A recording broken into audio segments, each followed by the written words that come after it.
d'un seul cœur avec les milliers d'anges, entonneront en l'honneur de son nom ce chant de gloire. Le monde entier fait, et a toujours fait du mariage homosexuel une parade.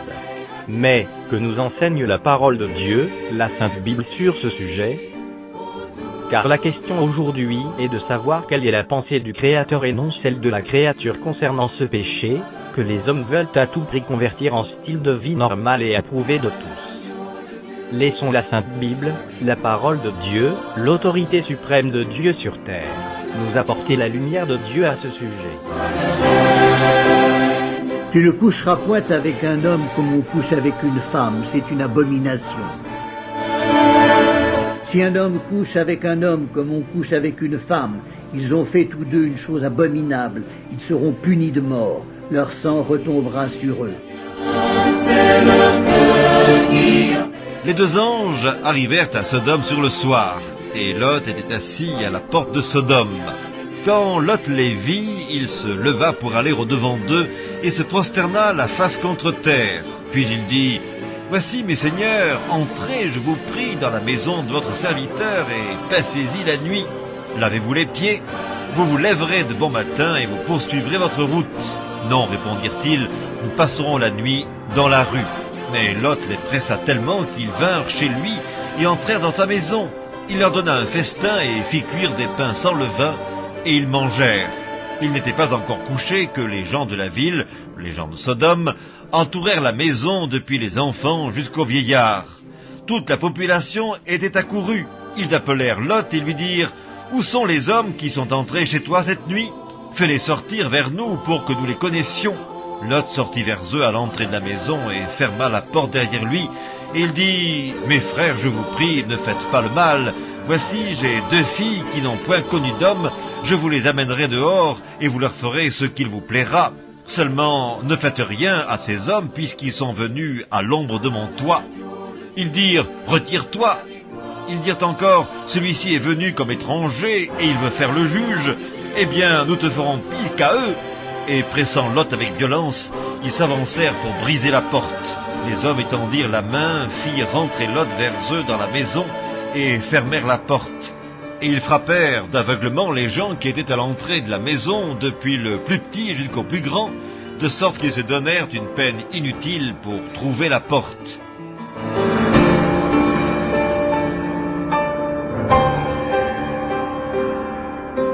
Il y eut même des prostituées dans le pays.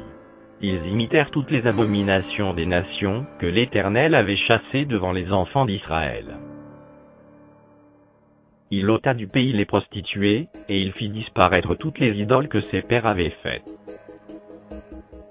Le jugement de Dieu sur les générations précédentes et futures qui se sont livrées, et qui se livreront à ce péché d'homosexualité.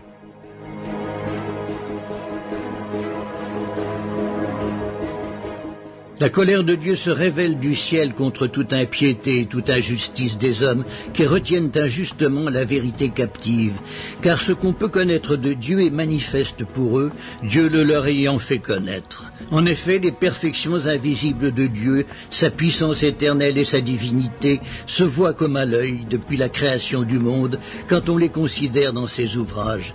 Ils sont donc inexcusables puisqu'ayant connu Dieu, ils ne l'ont point glorifié comme Dieu et ne lui ont point rendu grâce. Mais ils se sont égarés dans leurs pensées et leur cœur sans intelligence a été plongé dans les ténèbres. Se vantant d'être sages, ils sont devenus fous et ils ont changé la gloire du Dieu incorruptible en image représentant l'homme corruptible, des oiseaux, des quadrupèdes et des reptiles. C'est pourquoi Dieu les a livrés à l'impureté, selon les convoitises de leur cœur, en sorte qu'ils déshonorent eux-mêmes leur propre corps, eux qui ont changé la vérité de Dieu en mensonge, et qui ont adoré et servi la créature au lieu du Créateur, qui est béni éternellement. Amen. C'est pourquoi Dieu les a livrés à des passions infâmes, car leurs femmes ont changé l'usage naturel en celui qui est contre nature. Et de même les hommes, abandonnant l'usage naturel de la femme, se sont enflammés dans leurs désirs les uns pour les autres, commettant homme avec homme des choses infâmes, et recevant en eux-mêmes le salaire que méritait leur égarement. Comme ils ne se sont pas souciés de connaître Dieu, Dieu les a livrés à leur sens réprouvé pour commettre des choses indignes, étant remplis de toute espèce d'injustice, de méchanceté, de cupidité, de malice. Pleins d'envie, de meurtre, de querelles, de ruse, de malignité, rapporteurs, médisants, impies, arrogants, hautains, fanfarons, ingénieux au mal, rebelles à leurs parents, dépourvus d'intelligence, de loyauté, d'affection naturelle, de miséricorde. Et bien qu'ils connaissent le jugement de Dieu, déclarant dignes de mort ceux qui commettent de telles choses, non seulement ils les font, mais ils approuvent ceux qui les font.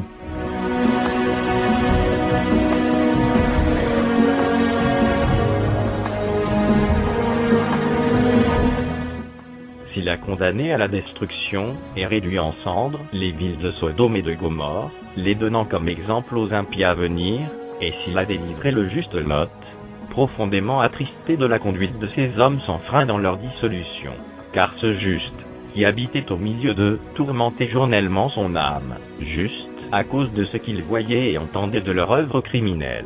Le Seigneur s'est délivré de l'épreuve, les hommes pieux, et réservé les injustes pour être punis au jour du jugement. Que Sodome et Gomorrhe, et les villes voisines, qui se livrèrent comme eux, à l'impudicité, et à des vices contre nature, sont donnés en exemple, subissant la peine d'un feu éternel.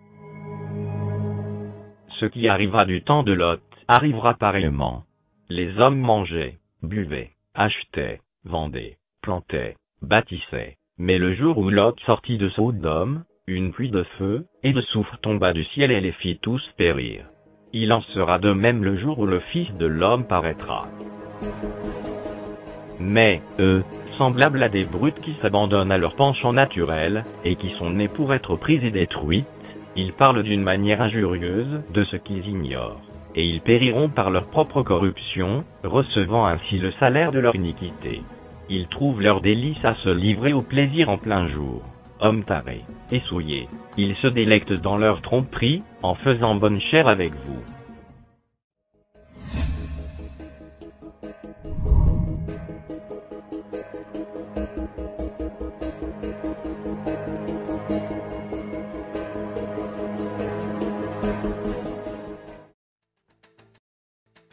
La perception de l'homosexualité a beaucoup changé durant les dernières décennies. D'une vision souvent négative, avec de l'exclusion, notre société est passée à une approche beaucoup plus respectueuse et inclusive. Mais pour le croyant, un certain nombre de questions demeurent. Comment considérer l'homosexualité à la lumière de la foi? Est-ce une anomalie ou une autre forme de normalité? Est-ce une condition inchangeable ou peut-elle évoluer?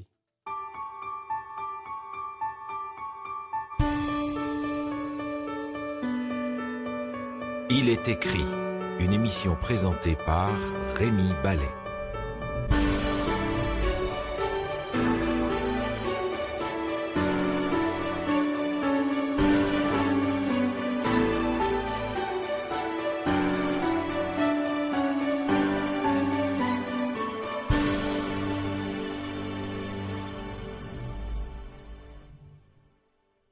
En tant que chrétien, quand on veut savoir quel est le projet de Dieu pour l'être humain, il faut toujours revenir aux sources. Et dans la Bible, le livre qui permet de le faire, c'est celui de la Genèse, le récit de la création.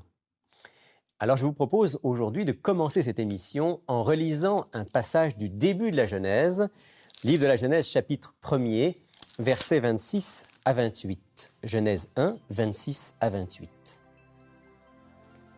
Dieu dit: « Faisons l'être humain selon notre ressemblance, pour qu'il domine sur les poissons de la mer, sur les oiseaux du ciel, sur le bétail, sur toute la terre et sur tous les reptiles qui rampent sur la terre. » Dieu créa l'être humain à son image, il le créa à l'image de Dieu.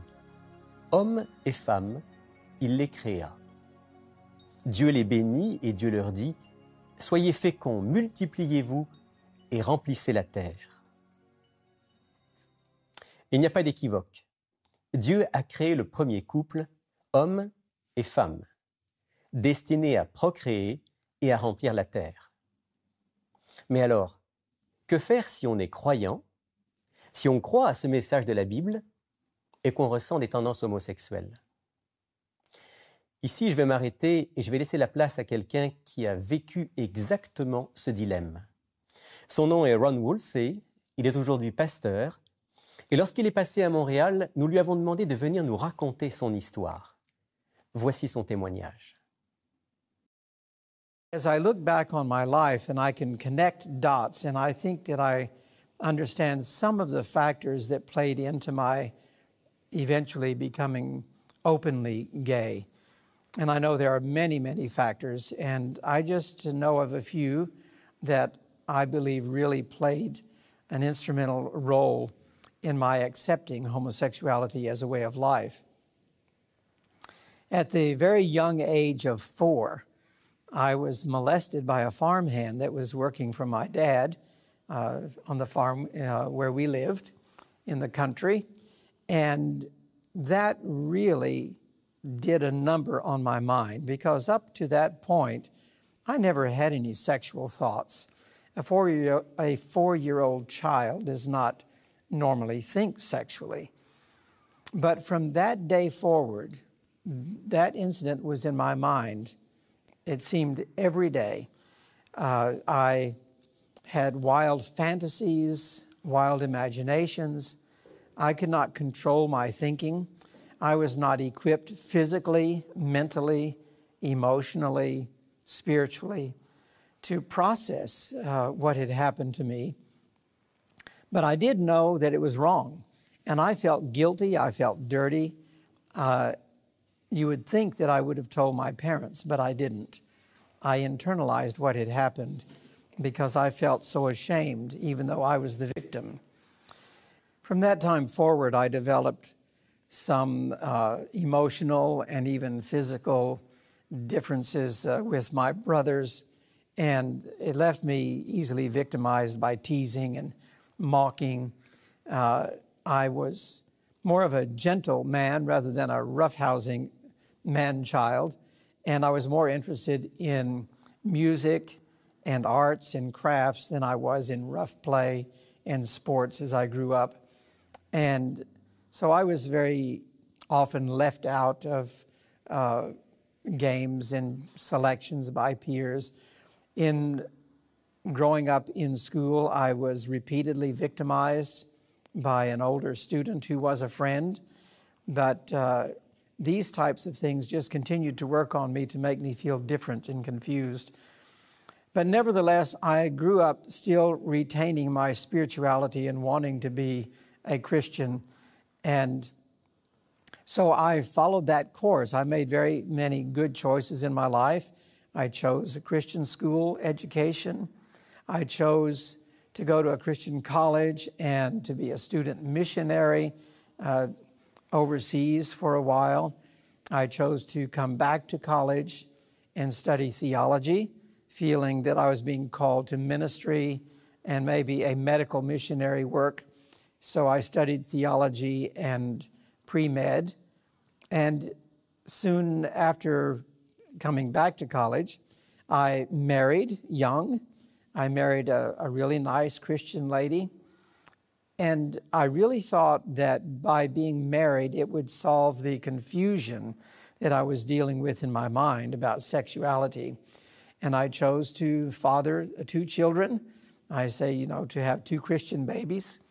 And so I tried my best as a Christian to live what was expected of me as a Christian father and husband and a member of the church.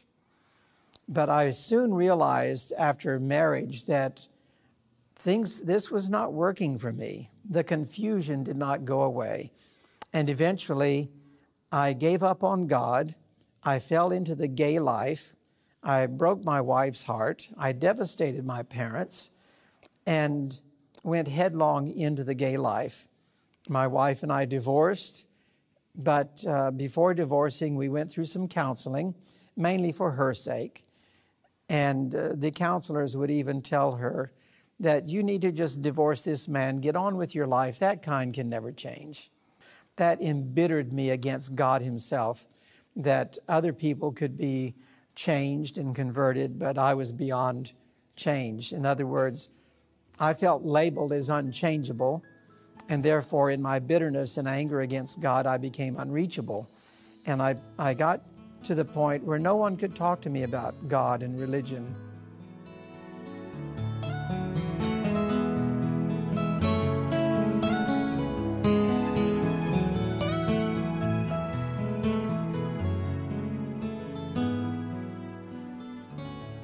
As I lived that life, and yes, the gay life is filled with a lot of fun and excitement and self-gratification primarily, and looking back on it, I realized that my primary focus in life was on myself.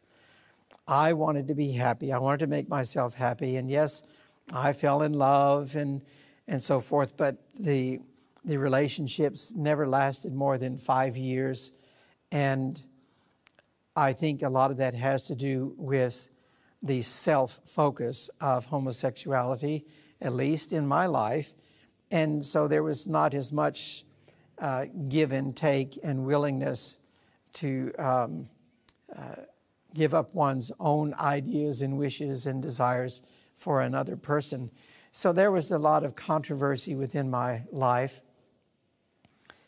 In the back of my mind, I never did forget my roots as a Christian, and I did wonder, why is it that God cannot save someone like me?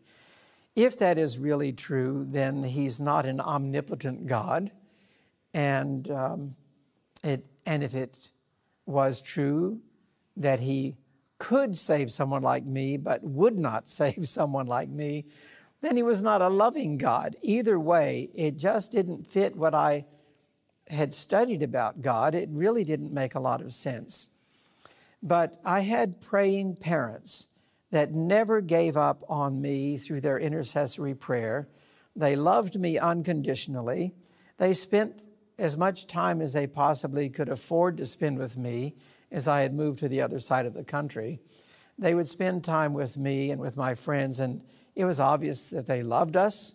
And I say us, they truly loved my friends. They did not condone our behavior, but it was obvious that they did not condemn us either, which is really the Christian way. And in my heart, I had this longing for home. I had a longing to be right with God, to not have to live a double life. In my gay life, I really lived a double life. I lived as though I were straight during the day at work, never admitting that I was gay, but then I had this secret life or the night life. I was very involved in the nightclub scene and being a dancer and a dance instructor. And so my night life was totally different from my day life. And I really got tired of living the life of such hypocrisy and not being able to be open. I was not out and proud. I was ashamed of who I was.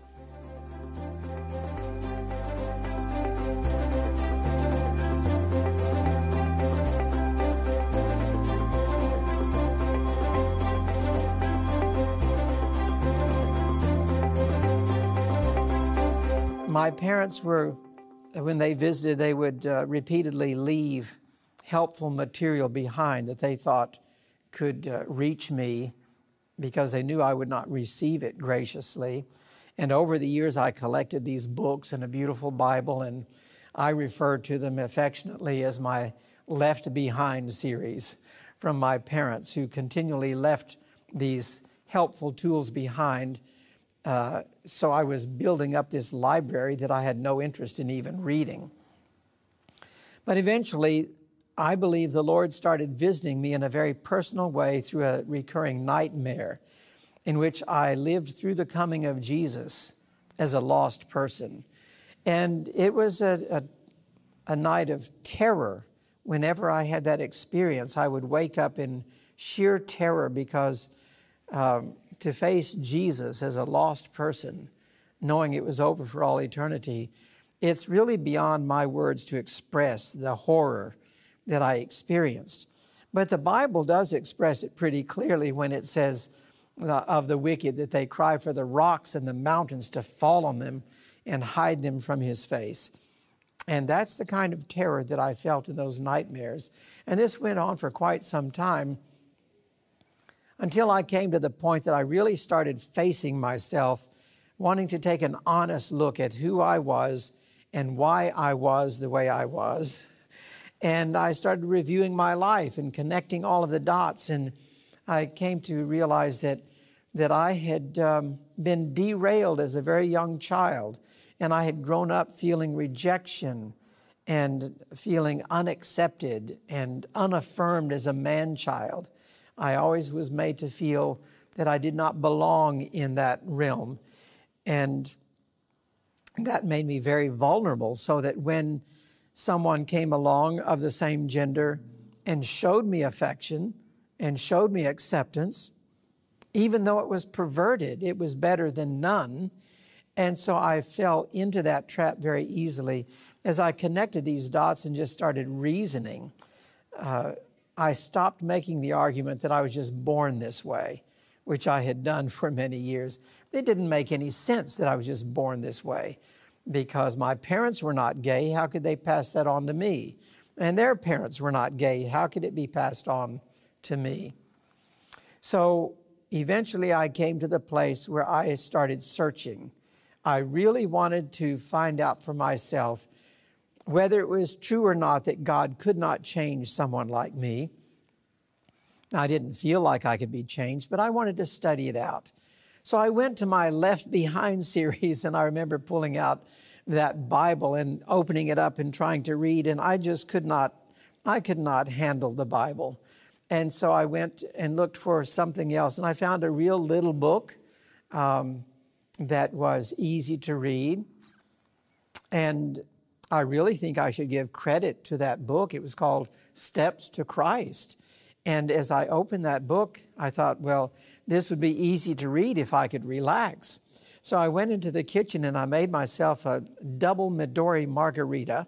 And I went back to the living room and sat down with my alcoholic beverage, and I lit up a cigarette and started reading Steps to Christ. And I know it's a very odd picture, but I was able to relax. And I firmly believe today that God meets us where we are. And that's where I was. And I even had a talk with the Lord, and I said, Lord, I didn't leave you over cigarettes and margaritas. I left you over something much bigger than that. If you can give me answers to the big issues, then we'll talk margaritas and cigarettes. And this little book was filled with scripture in an organized way that just gave me so much hope and promise. I found myself snuffing out the cigarette, and I stopped drinking and smoking while I was reading about God and reading His Word. And very soon, I was devouring everything I could find in the Bible and these other helpful books. And I was finding answers for myself. I was no longer studying for professors to get straight A's so I could go to medical school. I was studying for myself. And I was just amazed at the power there is in the Word of God.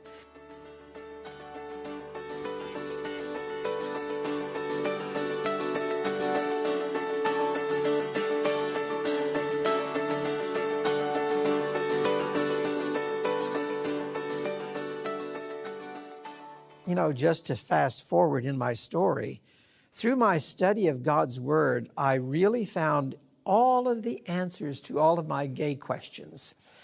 And I didn't go to counselors or pastors. I didn't want to be told one more time, that kind can never change. I didn't want to hear that or be stamped with that label of being unchangeable. I just focused on the Word. And what I saw in the Word of God was divine, omnipotent, transforming power. And just several texts of Scripture that I'll refer to that were so monumental in remolding and reshaping my thinking. I read in Hebrews chapter 4 that Jesus was tempted in all points like as me, yet without sin. And I thought, wow, Jesus knows my struggle. And obviously it is not a sin to be tempted, or Jesus would have been a sinner for having been tempted the same way as I have been tempted. And I don't get into details as to exactly what all that means, except it reached me. And I read in Hebrews chapter 2 that Jesus suffered being tempted, which meant that he struggled. I had given up because I was tired of struggling. When I read in Hebrews chapter 12 that Jesus resisted unto blood, striving against sin, then I really felt wimpy. In other words, Jesus chose to die rather than yield to temptation. And I just got tired of temptation and gave up. And I felt so wimpy about myself when I read how Jesus was tempted and suffered and struggled and resisted all his life. And then when we read that if we will just submit ourselves, therefore, to God and resist the devil, he will flee from us. And all of this started making sense. 2 Corinthians 5:17, therefore, if any man be in Christ, he is a new creature. Old things are passed away. All things are become new. And I discovered there were just many, many such powerful promises in the Word of God that gave me assurance that I could be a new creature in Christ. And so I turned to Christ, and I was in a very committed relationship at the time, and I loved this man very much. We loved each other, and we were in this for life. But as I studied God's Word and I began to really behold Christ, I learned to love Him more, and I had to make a choice. And when I made that choice, I have to tell you that I was almost killed in the process of leaving that relationship, which is quite a story. But God delivered me from that and led me safely out of the gay life. But I turned my back on the gay life, knowing that God could give me newness of life. And there are many helpful hints that I found, not hints, but promises in the Bible that really gave me the strength to do what I did, bringing every thought into captivity under the obedience of Christ. And in my mind, I mentally hung this gay issue on that forbidden tree in the Garden of Eden. And I decided no matter how delectable that fruit, it's on the wrong tree. No matter how strong the temptation, it's off limits. It's not an option in my life anymore. And I practiced starving that side of my life in my thinking and feeding the new. And I was amazed at how rapidly the Lord shifted my thinking and transformed me to the point that within a year's time, I was actually married again.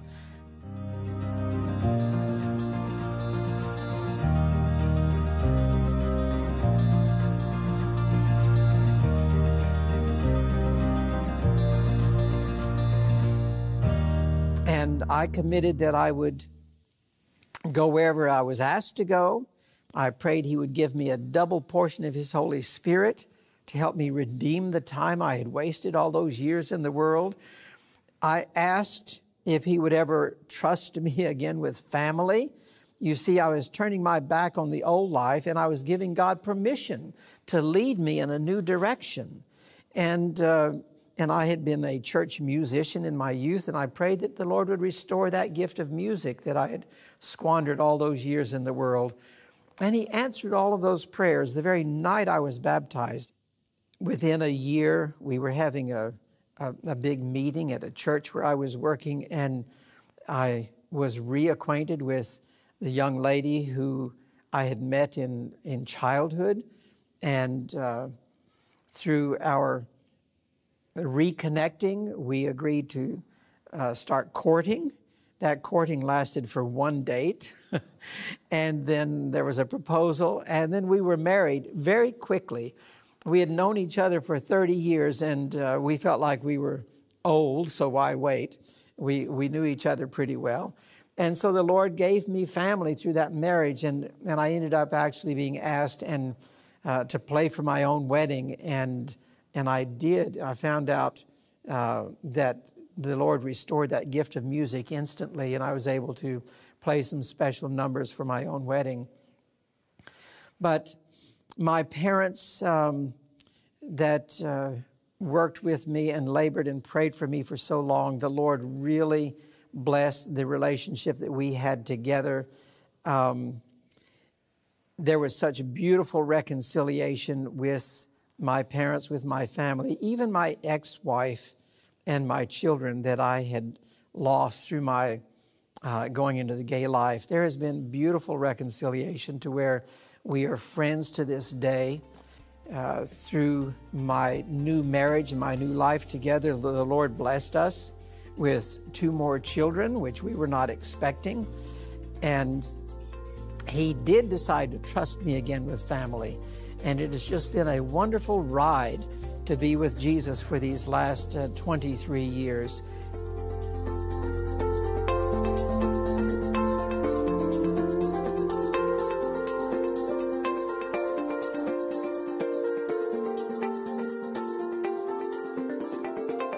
I'm reminded of the text of Scripture that says, "Eye has not seen, nor ear heard, neither have entered into the heart of man the things that God has prepared for them that love Him." And that is my testimony. It is true. And that joy and that happiness in my life came at the point of conversion. I used to think that that would take place in heaven. But the kingdom of God begins at conversion when we join His family, and then there is newness of life through that. And so for the last 23 years, my wife and I have been or the last 22 years, my wife and I have been in this ministry, traveling the world, sharing the power of God to change the life of anyone. I had a person come up to me at one point early in my ministry. Someone had told him about me through gossip, but what was intended as gossip by one person turned out to be gospel to the other person. And the person hearing the gossip came to me and said, "Pastor Ron, if God can save you, He can save anybody." And I was startled at first, and then I got to thinking, that's true. I have had an extreme conversion by some people's standards, but that only reveals an extreme God that we serve. And so the theme of my ministry has become this, that there is nothing impossible with God, for He is mighty to save the whosoever's from whatsoever, even to the uttermost. And I'm happy to be Exhibit A, if that is called for. And I think we all can be exhibits for the Lord. The Bible says in Revelation 12:11 that we overcome the accuser of the brethren by the blood of the Lamb and by the word of our testimony. And I hope this short version of my testimony today will work to overcome Satan and help someone else be blessed with the understanding that God's grace is truly sufficient for anyone that will acknowledge his need and come to the foot of the cross.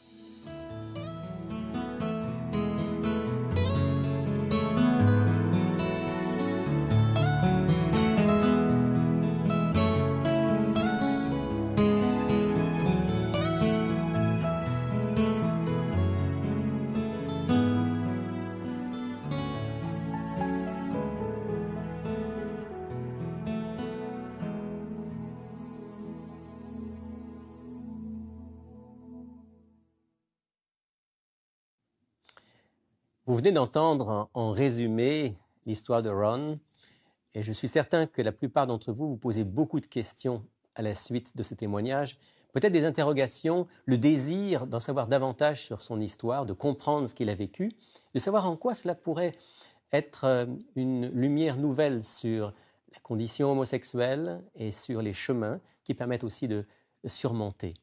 Alors, si vous voulez en savoir davantage, je vous recommande vivement le livre que Ron a écrit, qui est son histoire, son témoignage beaucoup plus développé, bien sûr, ainsi qu'un certain nombre de pistes pour tous ceux qui se sentent de condition homosexuelle.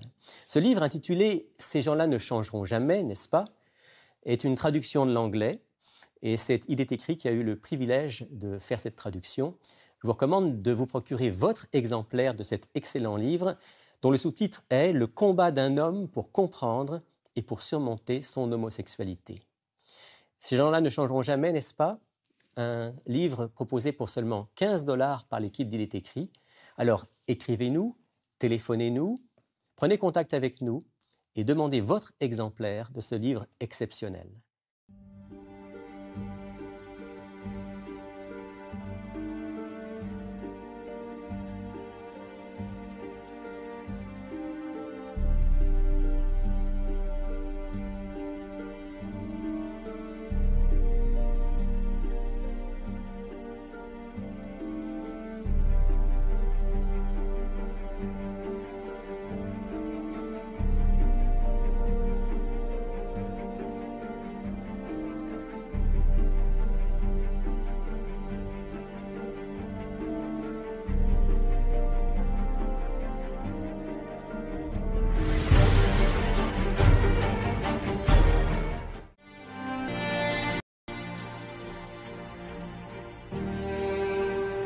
Chers amis, la Bible enseigne que le monde s'en va inexorablement, non vers la paix, mais vers une guerre ultime, de cataclysme, un Armageddon décrit au chapitre 7 de l'Apocalypse. Et avant d'arriver au paroxysme, cet holocauste, les choses iront en se détériorant, les choses vont aller de mal en pire, le monde s'enfoncera toujours de plus en plus dans le chaos, la confusion et le péché. Plus on approchera de la fin, les guerres vont augmenter. Le taux de criminalité va monter en flèche. Les crises économiques seront de plus en plus graves. Les catastrophes naturelles sans précédent, tremblements de terre, inondations, famine, épidémies, pestilences, tout cela a été décrit dans la parole du Seigneur. Et toutes ces calamités marqueront le déchaînement de la colère de Dieu sur notre monde impie et rebelle.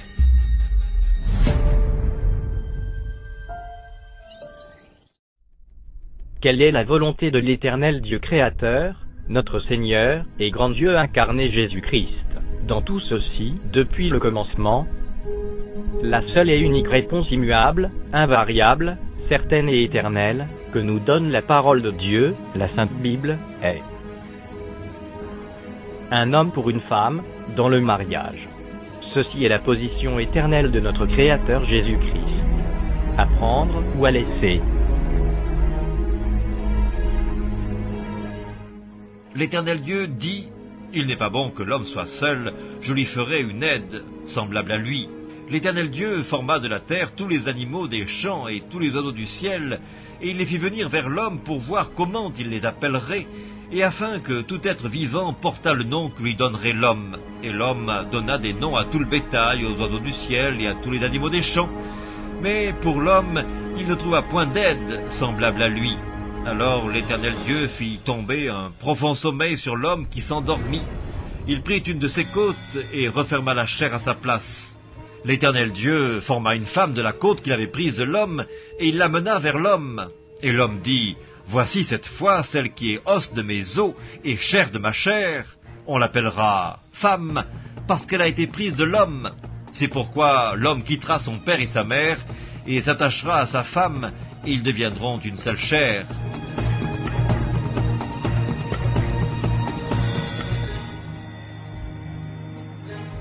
Il répondit, « N'avez-vous pas lu que le Créateur, au commencement, fit l'homme et la femme et qu'il dit, c'est pourquoi l'homme quittera son père et sa mère, et s'attachera à sa femme, et les deux deviendront une seule chair.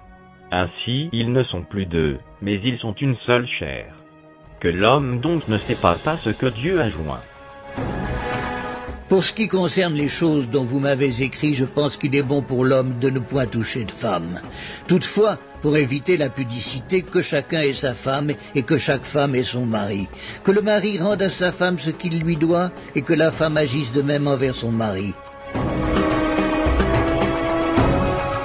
Je suis venu comme une lumière dans le monde, afin que quiconque croit en moi ne demeure pas dans les ténèbres. Si quelqu'un entend mes paroles et ne les garde point, ce n'est pas moi qui le juge, car je suis venu non pour juger le monde, mais pour sauver le monde.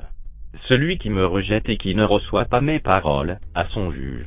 La parole que j'ai annoncée, c'est elle qui le jugera au dernier jour. Car je n'ai point parlé de moi-même, mais le Père qui m'a envoyé m'a prescrit lui-même ce que je dois dire et annoncer. Et je sais que son commandement est la vie éternelle. C'est pourquoi les choses que je dis, je les dis comme le Père me les a dites.